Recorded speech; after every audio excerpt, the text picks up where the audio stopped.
2 minutes into overtime, and Thompson scored to give the U.S. a 1-0 win over Switzerland and secure the U.S.'s first men's world gold since 1933, making Johnny Hockey proud.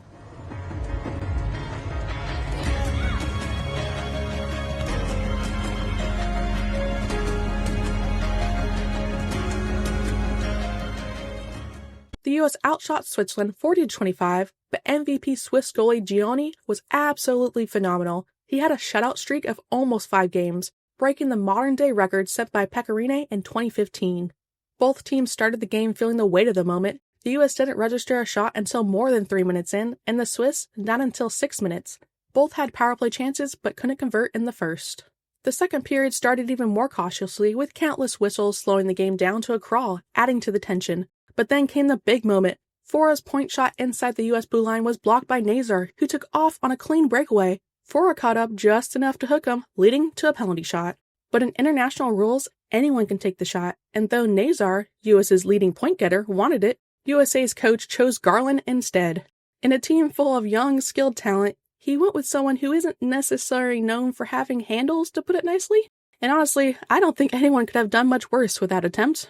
Coach is lucky, because had the U.S. lost, this narrative would have been very different. But still, the U.S. gained confidence and kept getting pucks on net. Nothing too dangerous, but enough to keep Genoni busy.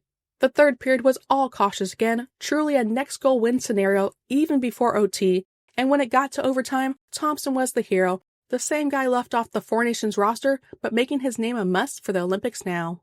And someone else who's probably made his name at least in the conversation at this point, Jackson LaCombe. He might not have put up the most points of our Ducks there, but he was the most consistent player. I don't even think the U.S. coaching staff realized just how good he was going to be, based on how much they shuffled his D pairing early in the tournament, but he locked down that number 1 D pair spot real quick. All tournament, he was so calm and cool under pressure, making simple plays look easy, like that one time he controlled a bouncing puck through his legs and chipped it perfectly to start a rush. He never let his defensive game slip when he joined rushes or started them himself, or used both to create everything. Just look at his first shift in this game. He strips the puck, takes it into the O-zone himself, and drops it back. Granted, Keller decided not to shoot. He was blocking shots, even when he wasn't trying, making clean long outlet passes that stretched the zone, anticipating and disrupting rushes. Drawing penalties too, though he didn't get much power play time here. He definitely will on the Ducks. When he was pinching, he sealed the wall well. Even when his stick was tied up, he kicked it to Cutter for a pass and a shot. Then the rest of the shift, he just managed the blue line, even working the point with Cutter at one point. If there's one negative I noticed all tournament, it's that he does get lost sometimes in front of the net, losing battles and not tying up sticks, but that will come with time. It's easy to forget he's only played 2 NHL seasons. I'd say he needs to get stronger to help with that, but then I remember how he manhandled the guy who touched his goalie, made Fiala drop like a fly. Typical king flopper crap from Fiala, made him look like an idiot.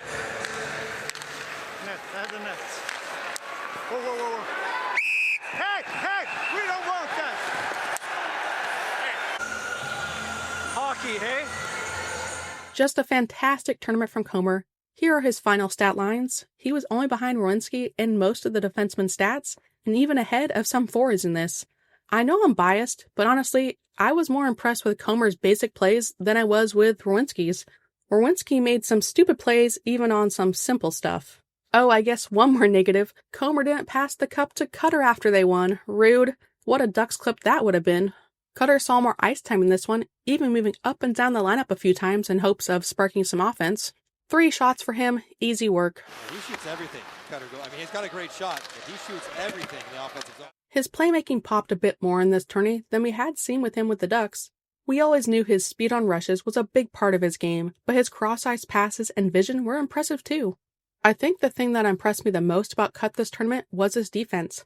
Back-checking hard, stripping pucks, and rarely out of position. If he did turn it over, he was usually the first on the puck to get it back. He worked hard in board battles too. Obviously for Cutter, he shoots everything, and there are definitely times he shouldn't. He still needs to work on that, but for right now, fire away. Maybe sometimes he can look too casual too, which can lead to him getting knocked down, but that's just kind of his demeanor.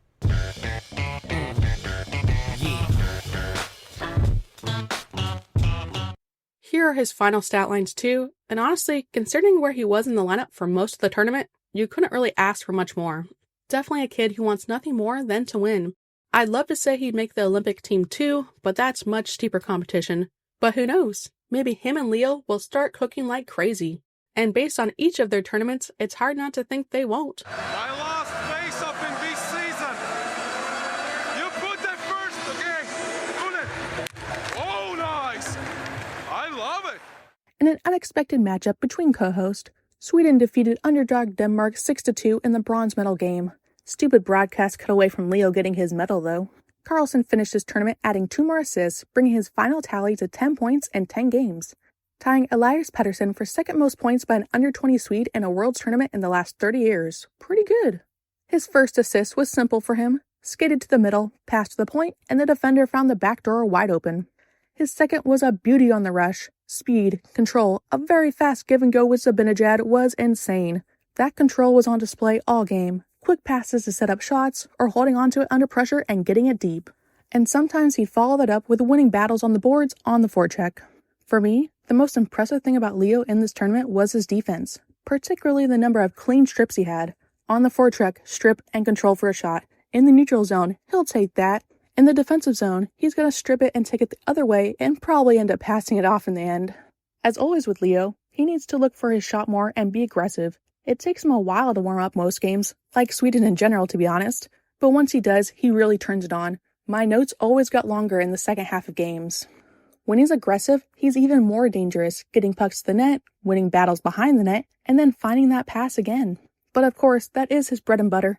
Even if he wasn't getting assist, he was setting up plays that led to goals. Like this one, a curl to the middle and a seam pass before a rebound goal. But also, when he's buzzing, teams go after him because they know it's their only hope. And he just smiles it away, like he did here when he somehow got a penalty. Overall, a very solid tournament for Leo. Just needs more consistency still. Last but certainly least, sorry I had to, Lundy. There have always been flashes for Lundy, but never any consistency. I will say he showed more of that consistency in this type of tournament. Battling along the boards was his bread and butter this tourney. I don't think I've ever seen him destroy someone behind the net, then go to the front of the net and take a pass and make a little move for a clean outlet. Of course, in true Lundy fashion, he couldn't leave the tournament without getting hit in the head at least once. He got clipped by a high stick thanks to his teammate's WWE takedown, but he was back the next shift though. Now the decision is, do you bring back Lundy for another year? He's an RFA again, and based on Verbeek's track record with average or below average RFAs, he should be gone, but he did give him a contract last year, so we'll see. Honestly, the only reason I consider keeping Lundy is for Leo at this point, sorry. Otherwise, if you want to improve, we have to improve the bottom six.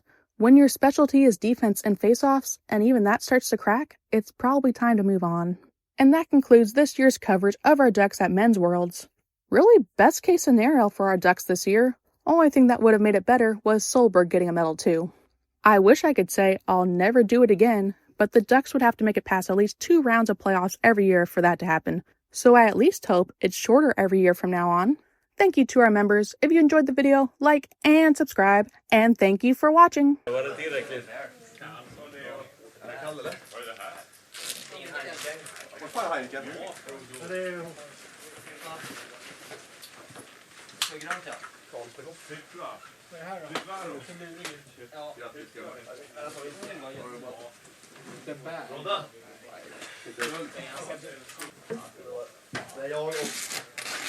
Det är jag och 8 och 3 sjöar som driver snö.